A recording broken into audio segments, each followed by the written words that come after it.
Okay, so now we can come to the very end, the very end of the sutta, the very end of the path, and everything kind of coming together very nicely.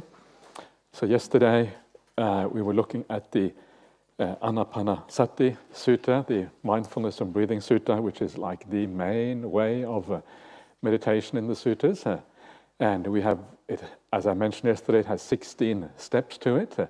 And the first 12 steps are all really about calming, how to calm things down, making things more and more delightful and pleasurable, until eventually you get into a deep state of samadhi. And these are the states that we normally call the Jhana states, where you free the mind from the ordinary world, from the senses, from the will, and from so many things. And when you emerge from that, then afterwards comes the last 4 steps, and the last 4 steps are about insight. So do we need to do all the 12 steps before we can do the last 4? Is it enough to do them partially? And the answer is that to some extent, yes, you can get some insights even without going all the way to the jhana state. You can still review the process, look at what has happened to you, and then you can gain a little bit of understanding of the nature of the mind and the body through that. But ideally, you want to go all the way to the jhana states. And the reason for that will become pretty obvious in a second once we start to look at this. So let us see what the sutta has to say first of all, and then we will discuss this as usual. So this then, the last one, is the equivalent of the Dhammanupassana, the contemplation of principles, the last part of the Satipatthana Sutta. And this is equivalent to that. And so it goes, they practice breathing in, observing impermanence. They practice breathing out, observing impermanence. They practice breathing in, observing fading away. They practice breathing out, observing fading away. They practice breathing in, observing cessation. They practice breathing out, observing cessation. They practice breathing in, observing letting go. There you are, Patinisagga. They practice breathing out, observing letting go. So what is all of this about? And what this is about are just various stages of observing impermanence. This is impermanence in various degrees. And the first one is just the ordinary anicca. Ordinary impermanence just means that things are changing. Things are not moving, things are not still, things are not peaceful. Just the general idea of change. And that is kind of fairly obvious to us in many ways. And so this is the first thing that you see as you contemplate things. But then you start to notice after a while that impermanence in meditation, it has a kind of direction to it. And that direction is the fact that things start to fade away. They become less. So it's not just that things are impermanent, but they actually are impermanent in a certain direction. Fading away, becoming less and less. And of course, that fading away and becoming less and less, when it's taken to its logical conclusion, it ends. Things come to an end. This is why cessation here, nirodha, is the next one. And this is, when we talk about impermanence, this is the real kind of impermanence, because when something has ceased completely and it's gone, and especially when you cannot even access it, even if you want to access it, there is no access to it at all, then it really is impermanent in a very profound sense. And it is this kind of impermanence that really is ideal for understanding the nature of things. When there is no access. No access means that's kind of almost the definition of no self, because a self is precisely something you can access. Self implies control. And if you cannot access something, well, obviously you have no control over it. So then these things kind of really start to make sense once you have these kind of deep insights, deep seeing of what's going on. And so when things cease, that is the ideal place for insight. And of course, this tells you why the jhana states and deep samadhi are so powerful. Because it is only really when you get to that point that things really start to cease in a profound sense. When you enter a jhana state, there is no access to the 5 senses. completely gone. You have entered a completely mental world. Yeah, this is why they are so exceptional. Things like the will has completely gone. Large parts of the feelings that you have, there's no painful feelings at all. Large parts of the perception, there's only a tiny perception left, the perception of those feelings. Yeah, so everything almost, the whole vast scopes of the world has come to an end. And this is why these states are so incredibly powerful and useful for insight. This is one aspect of it. The other aspect is the ability to focus and the stability of jhanas and all of these kind of things. All of these things is what makes this so powerful. And then you keep on developing that insight into cessation and impermanence of things.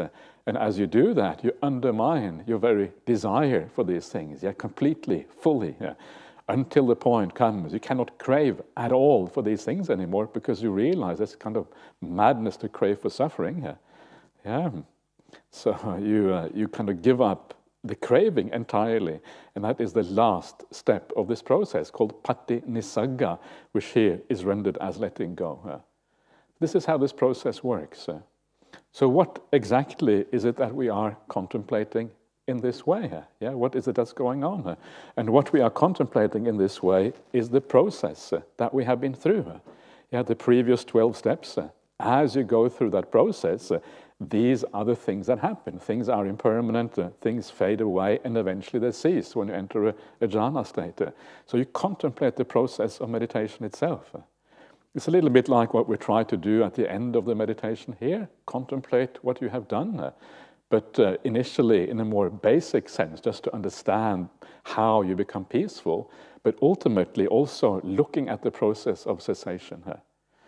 What is that process that we are looking back on? What is it?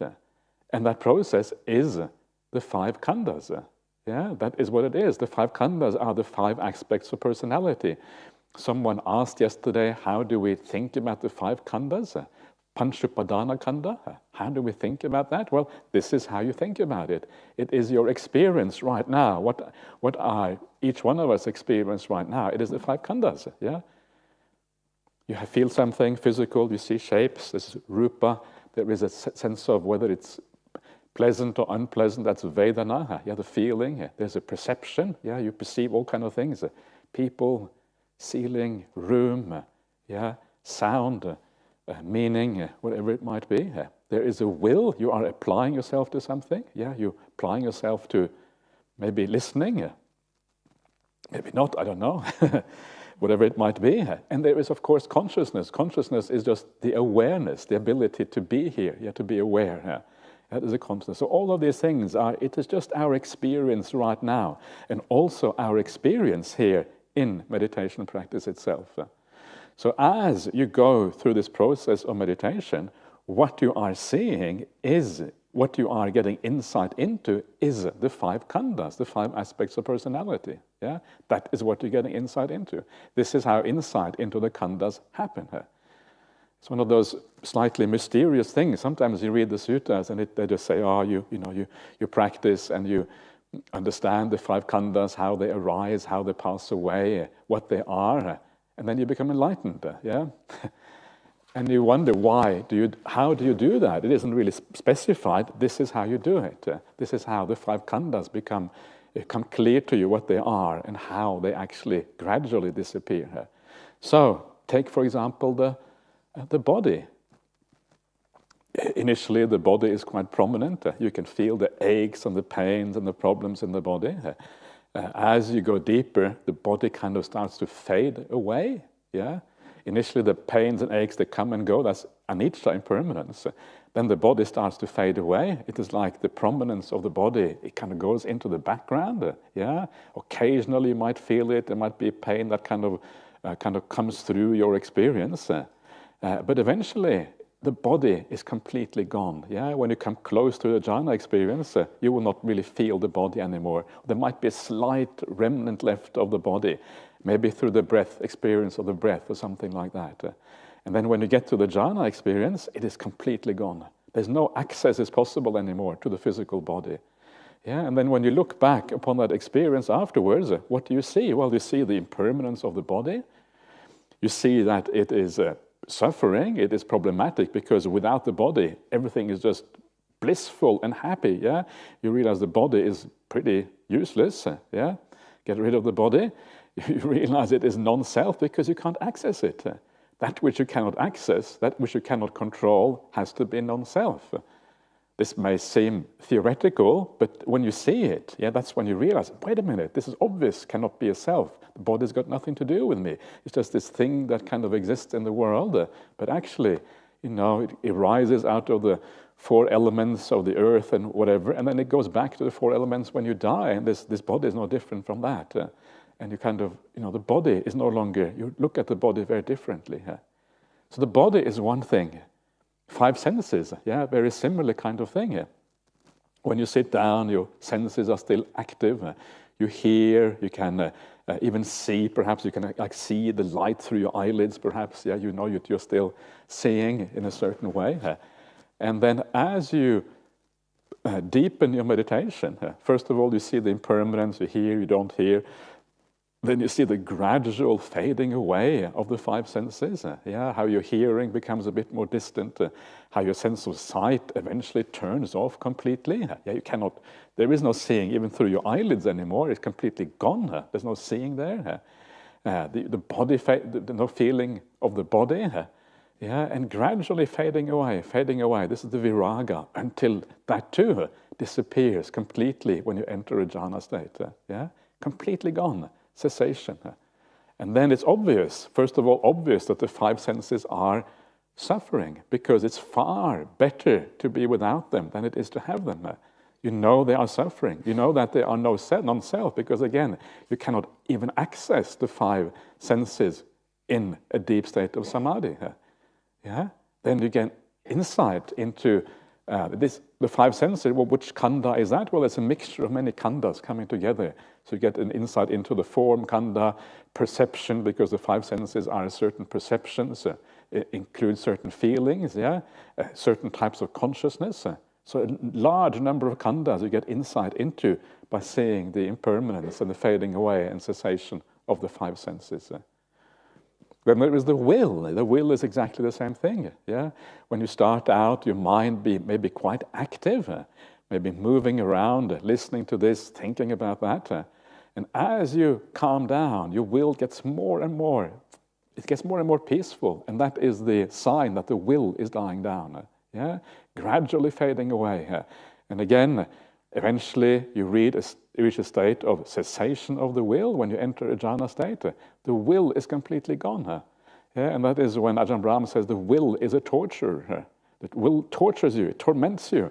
We take the will to be ourselves, one of our best friends, because the will, we can kind of enjoy ourselves, we can make our lives happy, we can create, we can do things with our will. Hooray! Creation. Creation is so much fun in the world. We praise all the creative people, the artists and people who kind of make the world go round. And there is good reasons for that, but there's also incredibly good reasons for abandoning it completely, because that is an even higher state of happiness. You understand that the will itself is a problem when you enter these kind of states. You see the impermanence of the will, it can be completely gone. You understand that the disappearance of the will is really, really attractive. It is something that everyone would really want if they knew what it was.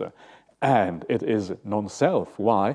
It is non-self because you cannot will at that state. You cannot access the will at all. The will is beyond you.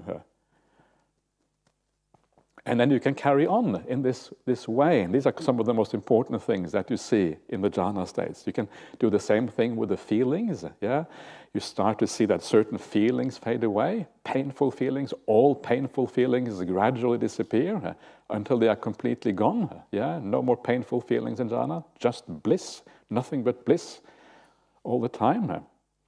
And the bliss feeling themselves change. Certain of the coarser blisses fade away. The deeper you go into jhana, eventually all bliss itself is gone as well.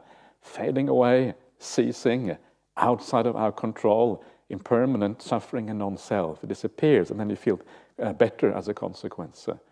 Perceptions, I'm not talking about the khandhas more directly. Feeling is one of the khandhas.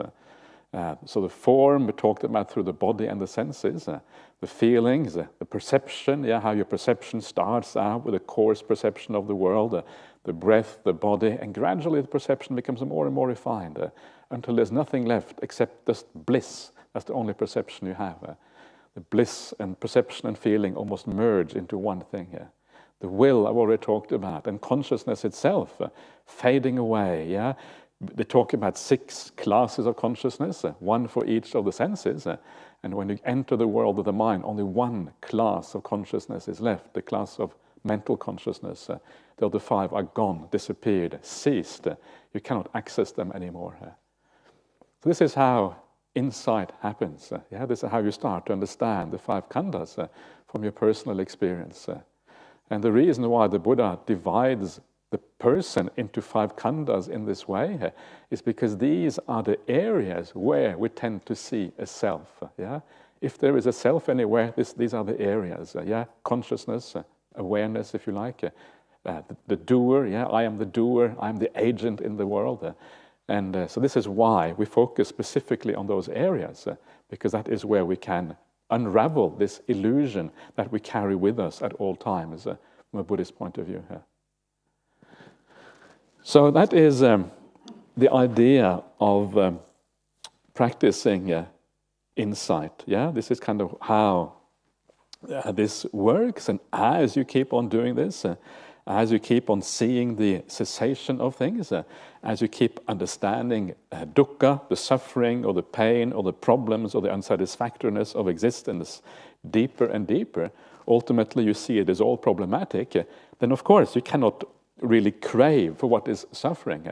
And because you cannot crave for what is suffering, you're undermining craving itself until the point comes where you no longer crave for anything, because you realize these 5 khandhas, which is basically what constitutes a being, they are all problematic. So craving comes to an end. And then when craving comes to an end, well then there is no more rebirth. Because craving is what drives that round of existence, what projects you into the future, etc., etc. So the very last one is the observing of the letting go. This is the observing, the ending of craving itself. Pati nisagga. It's the word found in the third noble truth. Third noble truth is the ending of craving, and that is precisely the same word you find here. You can see how these words recur, different context, referring to the same issues. That's it. Now you come to the end of the path. So that's kind of what you are looking forward to. Or are you looking forward to this, or are you kind of a bit worried about this, or are you? There's so much bliss, so you don't really, you just go with the bliss and see what happens. And it will make you, you just kind of, it's so attractive, you can't really stop yourself from moving in this direction when you get to these points. And of course, the Buddha says that these things theoretically may sound scary because they're so counter to how we like to look at the world. But when you get there, they are exactly the opposite of scary. They are extremely reassuring and happy. And the seeing of things like non-self is one of the most blissful experiences you can possibly have. You are on the highway to enlightenment itself. Anyway, let's go on to the very last bits and pieces here. Then the Buddha said, mindfulness of breathing, when developed and cultivated in this way, is very fruitful and beneficial. So as I said, the Buddha is, if anything, is a bit understated. This means arahantship. And then the very last point, I just very briefly mentioned the last point. How is mindfulness of breathing developed and cultivated so as to fulfill the 4 kinds of mindfulness meditation? Whenever a mendicant knows that they are breathing in heavily or lightly, experiencing the whole body or stilling the body's motion, at that time they are meditating by observing an aspect of the body. This is the body contemplation, kaya nupassana. So keen, aware, mindful, rid of desire and aversion for the world. Let's just leave that for now. This is all part of the Satipatthana formula, and let's not get into that now. For I say that the in-breaths and out-breaths are an aspect of the body here, or they are a body here. That is why at that time a mendicant is meditating by observing an aspect of the body, keen, aware and mindful, rid of desire and aversion for the world. So the breath is an aspect, or I think you can also translate it that the breath is a body among bodies. It is one particular type of body, in a sense of it being a collection of phenomena kind of grouped together, so to speak. So that is the famous Anapanasati Sutta, and gives you very beautiful, detailed analysis of the mindfulness of breathing here. So now we come to coming very close to the end. This is really the last separate sutta I want to look at very briefly, and then come to the conclusion part of the Sabbasava Sutta, all the defilements afterwards. And this is another sutta I read out on every retreat. This is from the Numerical Discourses, the 10th chapter, on 10 items, the second sutta. And it makes some important statements about the process of meditation. This is all about meditation again. When you see this now, you will see that this is one of these suttas that are very similar to the factors of awakening, very similar, very parallel to the Anapanasati, the mindfulness of breathing. The process is the same. This is what I mentioned before. This is what I call dependent liberation. And it has the same kind of basic process going on. You can see the parallel. So this is just another angle, again, for viewing the whole process. So I'm just going to have a look at this briefly here. And you could call this the psychology of meditation, because it is what happens internally as you practice meditation. Mendicants, an ethical person who has fulfilled ethical conduct, need not make a wish. May I have no regrets. It is only natural that an ethical person has no regrets. When you have no regrets, you need not make a wish. May I feel joy. It is only natural that joy springs up when you have no regrets. When you feel joy, you need not make a wish. May I experience rapture. It is only natural that rapture arises when you are joyful. When your mind is full of rapture, you need not make a wish. May my body become tranquil. It is only natural that your body becomes tranquil when your mind is full of rapture. When your body is tranquil, you need not make a wish. May I feel bliss. It is only natural to feel bliss when your body is tranquil. When you feel bliss, you need not make a wish. May my mind be stilled. It is only natural for the mind to be stilled when you feel bliss. When your mind is stilled, you need not make a wish. May I truly know and see. It is only natural to truly know and see when your mind is stilled. When you truly know and see, you need not make a wish. May I become disillusioned and dispassionate. It is only natural to become disillusioned and dispassionate when you truly know and see. When you're disillusioned and dispassionate, you need not make a wish. May I realize the knowledge and vision of freedom. It is only natural to realize the knowledge and vision of freedom when you are disillusioned and dispassionate. So this is the sequence, starting from ethical conduct, taking you all the way to the end of the path, all the way to full awakening, knowledge and vision of freedom. And this is how you experience it. You can see these are almost all about our personal, almost like emotions, all the way through how we feel the world. And so it is almost like the kind of the sequence of how we experience things personally as we go through this process. And so for this reason, it's very interesting. It's very similar to what we have seen in the Anapanasati Sutta.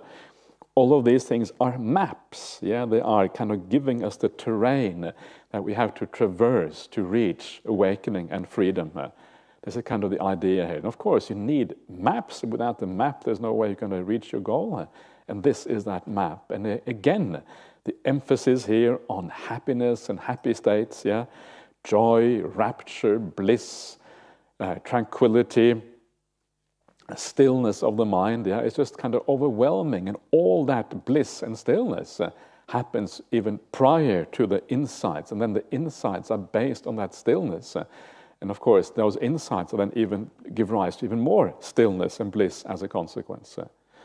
So what is interesting about this sequence, what is really important here, is this idea that you need not make a wish, which I think is a little bit not the ideal translation of this. The Pali is na chetanaya karaniya, which means not to be done by the will. That's what it means, cannot be done by the will.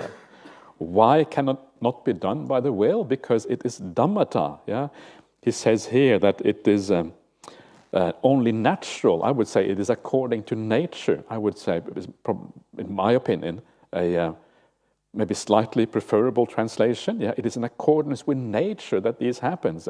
That's why you cannot do it through an act of will. Yeah, it's like this idea I mentioned yesterday. If you want a plant to grow, you can't help the plant by pulling it.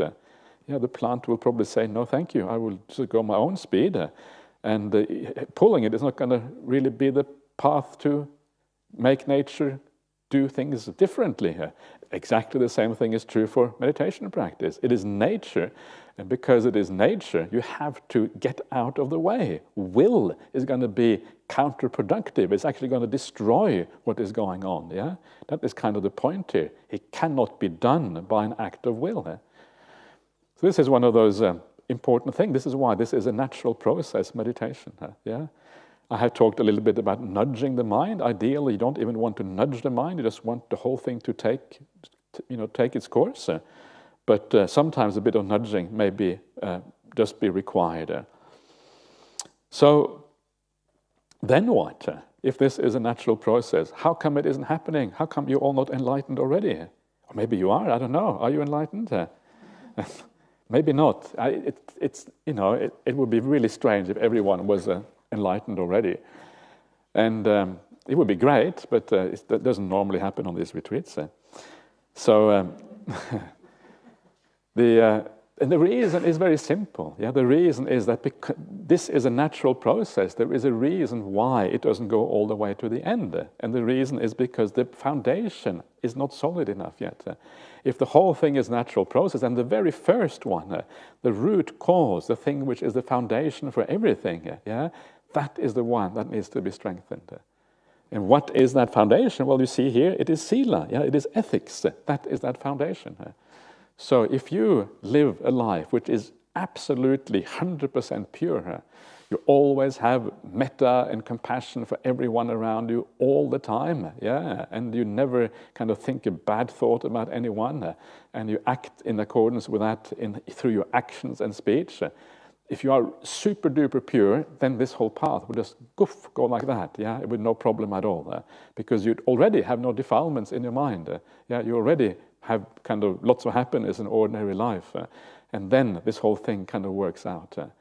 So that is the depth of the kind of ethics and the sila and the morality that we are trying to practice. Yeah, morality in Buddhism is very profound. It is really, really deep, and this shows you how we live our ordinary life matters so enormously for our success in meditation practice. Live your ordinary life as close to perfection as you can. Then this path is going to work out properly. So this is the first thing to realize about this thing, yeah, the importance of sila, and this is why I cannot really emphasize these things enough, yeah, in our ordinary practice. Don't force the sila too much, yeah. Try to remember that this is all about wisdom. If you want to be kind because of wisdom, not because you are forcing yourself to be kind. If you use too much force on your mind, then you get tired after a while. After a while, you're going to get grumpy because you're using force on yourself. Use wisdom all the time. Change your perception. Ask yourself, how can I look at this differently here? Why is it that I don't have compassion for this person right now? What is going on? And as you investigate your experience and you start to use some of the ideas we have been talking about over the last 9 days, then this start to fall into place. And you start to be able to deal with the world naturally in a better way, not forcing yourself to be kind. Sometimes we have to force ourselves. Okay, you grit your teeth. I'm going to do the right thing. And sometimes that's okay. Sometimes we have to grit our teeth a little bit, but we try to make it natural, because then it kind of comes out of us, and we don't get tired and exhausted, and we get resentful down the track. Too many people use too much, I think, willpower even in this area, but you don't really want that. And the other aspect of this whole path is the idea of right view. The right view supports the meditation itself, but it also supports the sila. The idea of seeing the world in the right way, seeing the world in the way the Buddha saw the world, the very first of the ways of abandoning defilements, the dasana pahataba asava. The asavas, the defilements, to be abandoned through seeing. And the more, so keep on coming back to these teachings. Keep on listening or reading these suttas. Keep on listening to talks that are aligned with the word of the Buddha. So you start to think like little bit more like the Buddha. You start to look at the world in a similar way. And as you do that, again, things will gradually fall into place. Step by step, brick by brick, you're building up this path, this house of the Dhamma, whatever it is called, and you build it up. And then things start to happen because of that. And then this process happens, You have no regrets anymore, as it says here. What does it mean not to have any regrets? Well, it is actually quite profound. It doesn't just mean that you don't think, I shouldn't have done that, that was a bad idea. It means that your mind is bright, And if you have a regret, it's like the mind becomes slightly smudged by that regret, slightly gray. You're reducing the energy, reducing the brightness of the mind. Ethics, when practiced fully, lead to a bright mental state. That is kind of the idea with regret here. It's a much more profound thing than it may seem like initially. And then, when you have no regrets, the mind is bright, then this process happens. And the process is very, very similar to what we saw in the Anapanasati Sutta. From that purity comes the joy. This is the pamudja, kind of basic joy that arises. Sometimes you just feel in daily life, you feel joyful because things are going well, you're feeling good about yourself. And as you deepen that joy, it becomes more profound. Then you get the rapture, which is the more powerful kind of joy, which then leads on to the tranquility, the feeling really solid in your meditation. You just want to sit there, you don't want to leave this retreat center. Then the bliss arises from that tranquility. And because of the bliss, the mind cannot avoid but being focused on one point, because everything else in the world seems irrelevant when the bliss and tranquility is so powerful. Samadhi happens. You get fully focused on one thing. And when you come out from that samadhi, because the defilements are completely gone, the distortions of the mind are no longer there, then you see according to reality. You see things as they actually are. That is the next thing. And as you keep on seeing things as they actually are, what you see is that the things that you thought were satisfactory and happy, they turn out not to be all that interesting.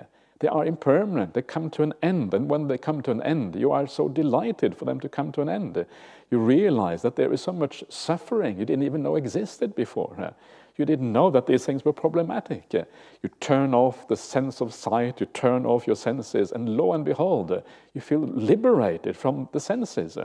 You thought these things were essential in the world. You thought that when people were deaf and blind, it was a terrible thing.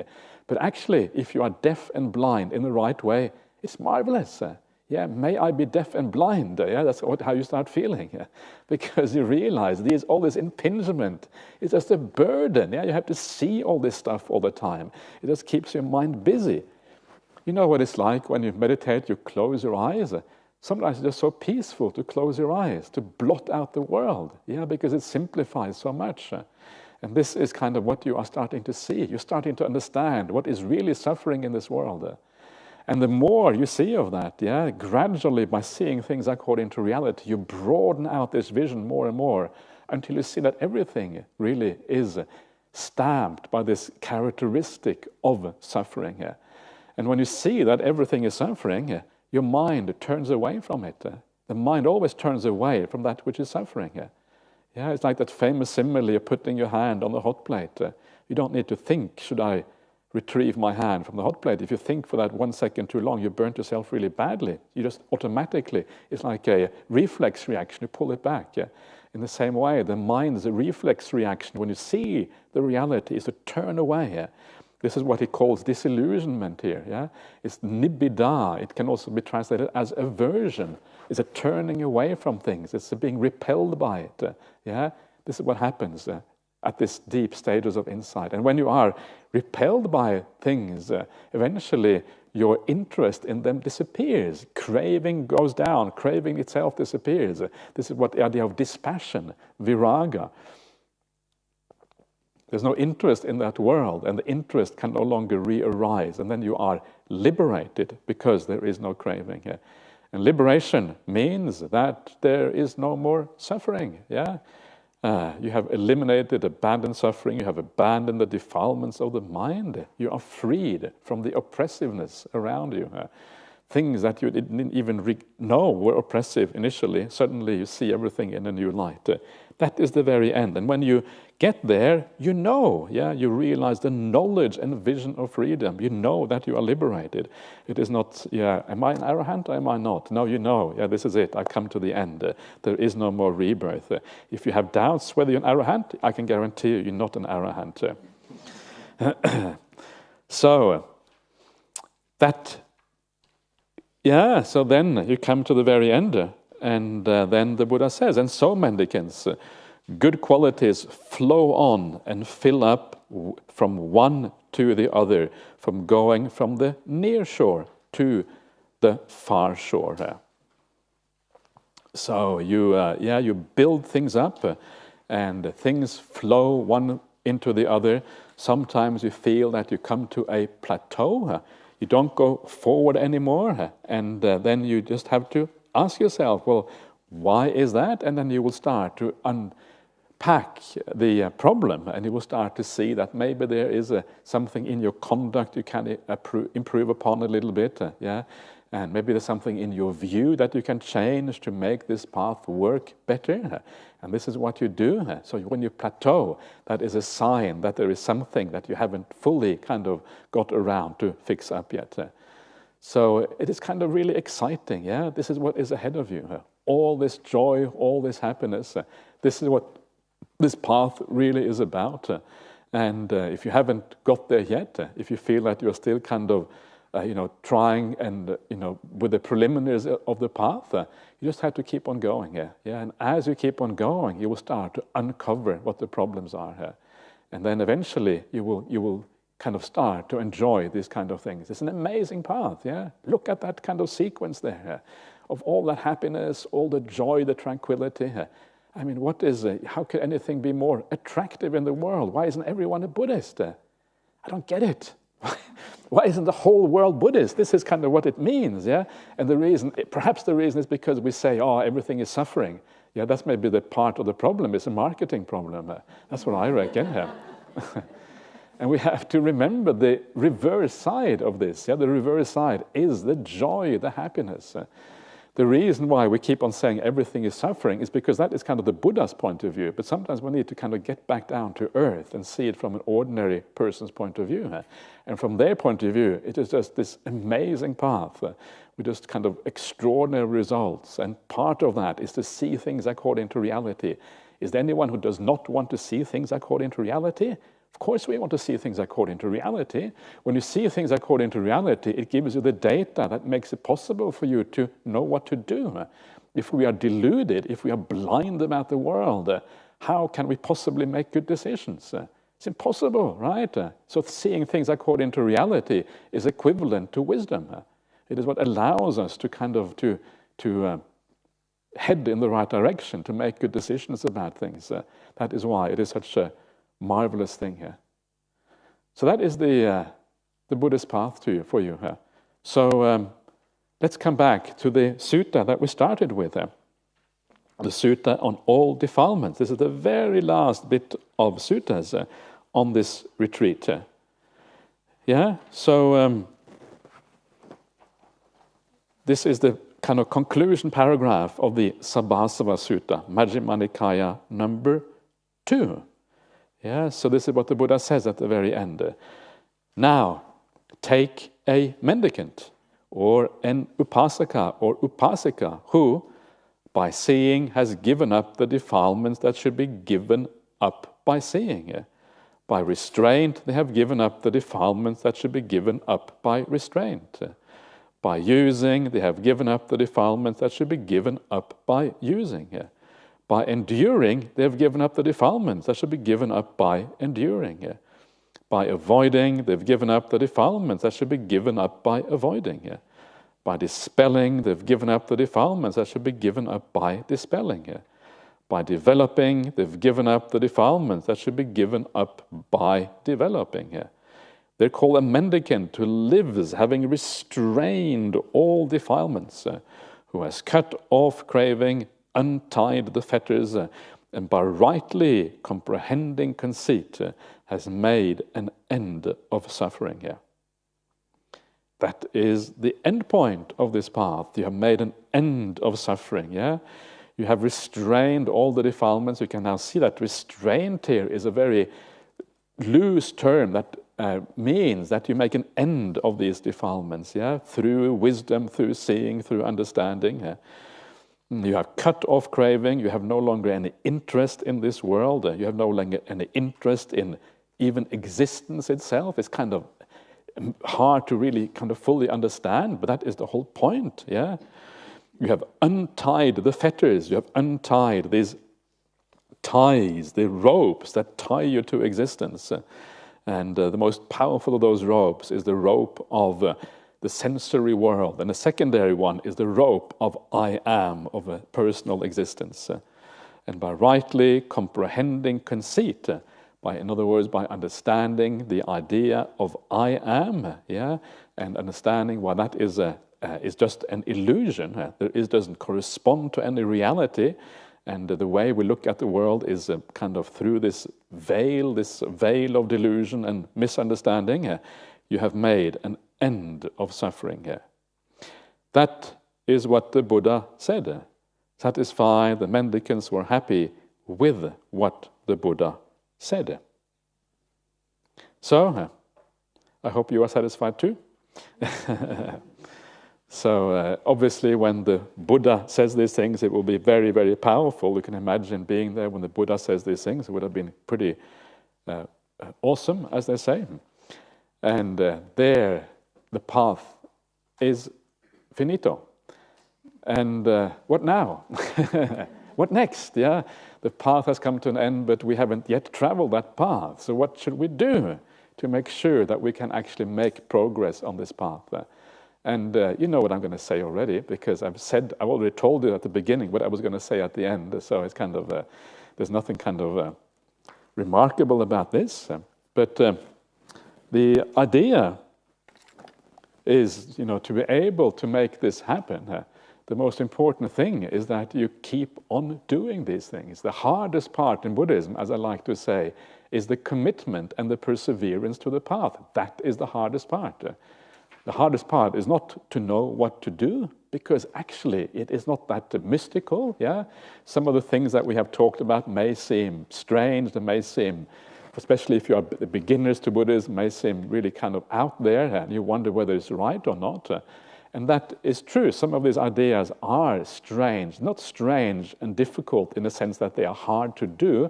They're only strange in the sense that they are different from how we normally look at the world. But once you get there, it won't seem strange at all. It will seem the most natural thing of all. You wonder, why on earth didn't I see this before? It's bleeding obvious that it has to be this way. That's kind of what you see ultimately. But in the meantime, you just have to kind of remember that what really matters is that you commit and you persevere in these things. It is very demanding in terms of commitment. This is the most demanding thing of all the entire of the path. Because really, if you want to purify yourself to the level where you enter samadhi easily, that takes a kind of moment-to-moment purification of the mind, where you are almost always aware of the importance of these things. It is always at the back of your mind. It is always there sitting as an overview, reminding you, okay, now be careful. Remember to be careful. And if you can do this all the time, then of course, then you are going to make very quick progress. But it's hard to do it all the time. It is hard because life is so busy. And I know that all of you are very busy already. And even as a monk, sometimes you get too busy. And when you get busy, you forget, because other things take priority. And that is where you have to be careful. You have to remember to prioritize the spiritual life at all times. And when you prioritize it, you put that on top, and everything else slots in underneath the spiritual life. That is when you get things in the right priority. The problem is that we prioritize wrongly. We put other things on top. It's so common in the world that people put their ordinary life on top, and they say, my spiritual practice is going to support my ordinary life. If you do that, you will never be able to practice fully, because other things will have the priority, and you will focus on those things instead. But if you prioritize your spiritual life, if you put that at the highest level, everything else falls in under the spiritual life. It means that your entire life becomes part of the path of practice. Everything you do in your relationships, at your work, or whatever you do, part of the Buddhist society, everything becomes part of your spiritual practice. And that doesn't mean that we become callous or hard and we don't care for the people around us. In fact, it means the exact opposite. Because when you imbue your personal relationships with spiritual qualities, they improve, they become better, because you become you have less personal interest in the outcomes. You're more careful in having a pure kind of metta and kindness for the people around you. And for that reason, you are able to do better in your personal relationships than you were before. And this is kind of the beautiful thing. When we put the spiritual life on top, that is the most important. That is our priority. That is our real commitment. When you do that, everything else tends to fall into place. This is kind of the magic of this. It is not as if it's one or the other. Everything actually falls into place by prioritizing the right thing. So this is the idea of commitment and perseverance. And so it is about trying to do things continuously, moment to moment, to do the right thing, living in the right way, thinking the right kind of thoughts. And because it is so hard, you need support. And that support you get through the Dhamma, through the teachings of the Buddha, coming back to these teachings again and again and again, reminding yourself that according to that very famous sutta called the Avijja Sutta in the Anguttara Numerical Discourses 10, the whole thing starts with seeing the superior people and then hearing the Dhamma. That's where it starts from. So hang out with the Buddha, Hang out by the Buddha by hearing these teachings, by understanding them. Hang out with other people who teach in accordance with these teachings. Come back to them again and again and again. And as you do that, you will have the support that makes the commitment and the perseverance possible, by doing this all the time. And there is one simile that I haven't mentioned on this retreat, but it's one of my favorite similes, because it really tells you how this works, how it is possible by just listening to the Dhamma, just hanging out with the right kind of people, why this is 100% of the spiritual life. And this is the idea of the rain on the mountaintop, which many of you will have heard before, because it's such a beautiful way of thinking about it. So if it rains on the mountaintop, the rain on the mountaintop here is a simile for the hearing the Dhamma, seeing the right kind of people. So if you keep on seeing the right kind of people, keep on listening to the true Dhamma, it is like the rain falling on the mountaintop. And as the rain falls on the mountaintop, keeps on falling and falling and falling, it forms into little streams after a while. These little creeks, goes down the little creeks or whatever. And as the rain keeps going, the little streams coming from different directions, they merge into larger streams. And if the rain keeps coming, those streams eventually reach the small lakes. And as the rain keeps coming, those little lakes, they fill up. And they fill up, and they fill up, and they fill up. And eventually, if it keeps on raining, if you keep on coming back to the suttas, you keep the rain going, going and going and going, those little lakes overflow. And they overflow into little rivers. And those little rivers carry the water into the large lakes. And as it keeps on raining, the large lakes eventually overflow. And eventually, when the large lakes overflow, they go into the large rivers. The great rivers of the world, the Ganges and this kind of thing, these enormous water carriers. And eventually, if it keeps on raining on that mountaintop, it has to keep on raining for a long time, for this to happen. A raindrop is so small, the river Ganges is so enormous. The amount of rain is quite significant, but if it keeps on raining, eventually the river Ganges itself will swell up, and eventually it will reach the ocean. And that is the simile here for Nibbana, for the end of the spiritual path. And all you have to do is to ensure that you never stop raining on that mountaintop. If it keeps on raining, you have to reach the ocean eventually. If you keep on coming back to these teachings, if you allow yourself to be inspired, if you reflect on them, if you investigate them, if you ask yourself how they apply to your life, eventually this whole process will just happen. Whether you want to or not. Of course you want to, because you realize it is beautiful, it is powerful, it leads to happiness for yourself and everyone else. And then it gradually unfolds all by itself. And eventually, one day, you too will reach the end of this amazing Buddhist path. So, that is what it is about. In theory at least. Now we just have to kind of do it. So, I'm going to stop there because it's a good place to stop. And I suppose now it is just a matter of wishing you all the very best. Good luck with your practice, and also take the opportunity to thank everyone, thanking Lei Har for her magnificent work in looking after this place, and all the people who work with her, like Christina and Scotty, who look after this place. Thank Ajahn Brahm for being the brain behind building this retreat center, and everyone else who has helped out. Thanks for the bhikkhunis for coming. It's nice to have some sangha around, and to kind of give it a special atmosphere. Thank myself for being here. And thank you all, every one of you, for coming, because this is what makes it possible, to have this kind of retreat. So it's marvelous to have so many committed Buddhists who are really sincere about this practice. This is what makes for a good community, that everyone is really sincere and has so much interest in this path. What a wonderful thing that is. So there you are. That's all I have to say. So... Excellent.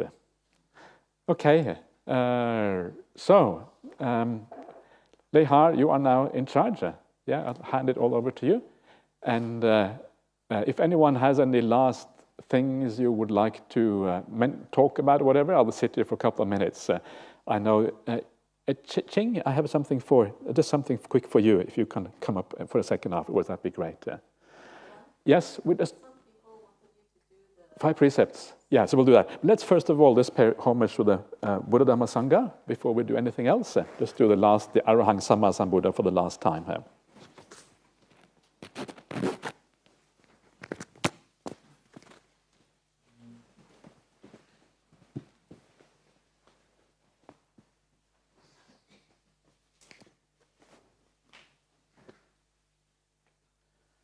Arahang Samma Sambuddho Bhagava Buddhang Bhagavantang Abhivademi Svakato Bhagavata Dhammo Dhammang Namasami Supatipanno Bhagavato Savaka Sangho Sanghang namami.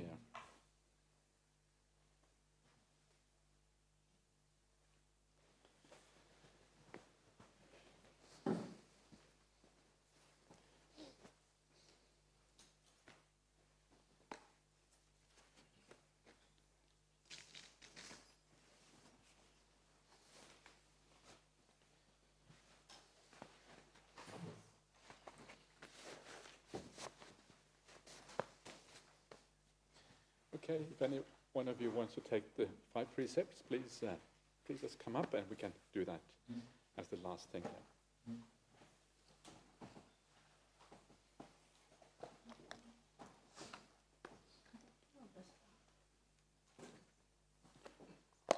Okay, maybe you could just sit where you are. If that's okay with me. I don't mind. Yeah, please sit where you are. And so I'm just going to give you all the 5 precepts. Yeah, if you like to take those back to you in your ordinary life, I really recommend this. This is like the foundation of Buddhist ethics, to keep the 5 precepts. And I would really recommend you to try that if at all possible, because then you will be on the right track. Yeah. So I'll say things first. Actually, maybe I'll put on the microphone just to make it. I've got quite a strong voice, but nevertheless. So we'll do the 5 precepts. So as usual, I will say things first, and then please say it afterwards. Namo tassa bhagavato arahato samma sambuddhassa. Namo tassa bhagavato arahato samma sambuddhassa. Namo tassa bhagavato arahato samma sambuddhassa.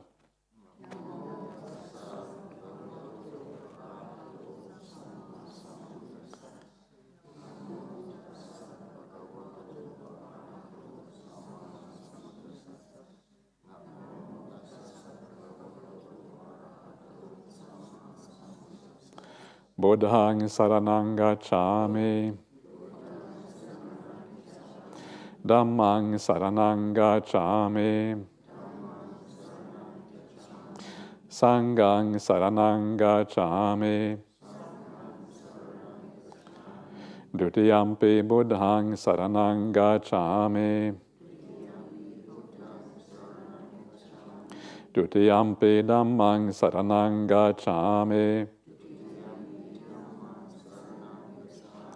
Dutiyampi sanghang saranang gacchami.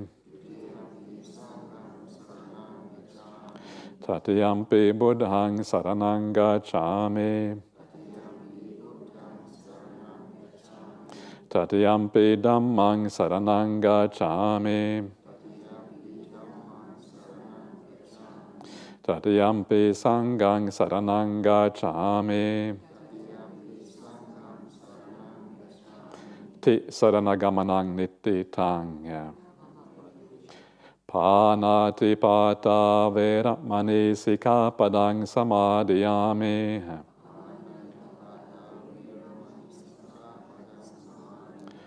Adinna dāna veramani sikkhapadang samadhiyāmi.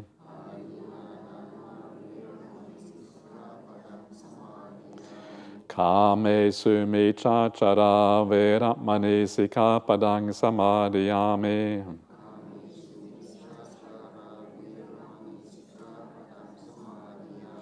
Musavāda veramani sikkhapadang samadhiyāmi.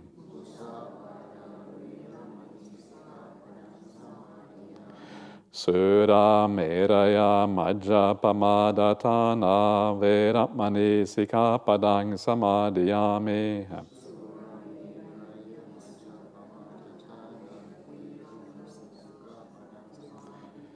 Imani pancha sikkhapadani silena sugating yanti, silena bhoga sampada, silena nibbutiṃ yanti, tasma silang visodaye.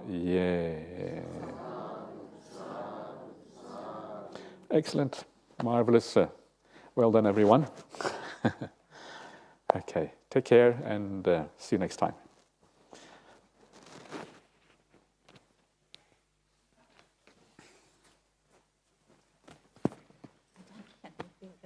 Can, yeah, okay.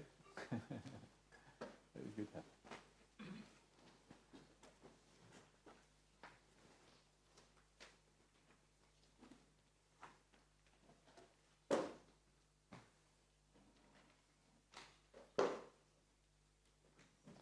Okay, nice to have you all here. Yeah. Yeah. Okay. Still going up. Wow. Okay. Okay.